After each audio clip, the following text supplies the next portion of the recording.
Uptown Swing, level 4. That's right, what you need. Give me what you need, give me what you need, yeah. Any NXS fans out there? No? Just me? Okay, cool.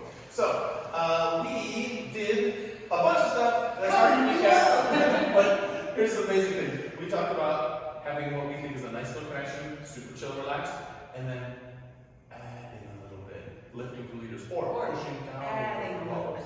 Is that adding that faith thing? We just sort of got sensitive to it and felt it. You would never think it was good, but people in class thought it was pretty cool.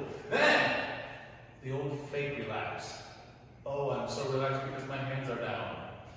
No, that's taking the feeling away. Or for the falls, you can take the feeling away by just pulling Feel stealing into the wrist. We don't like it.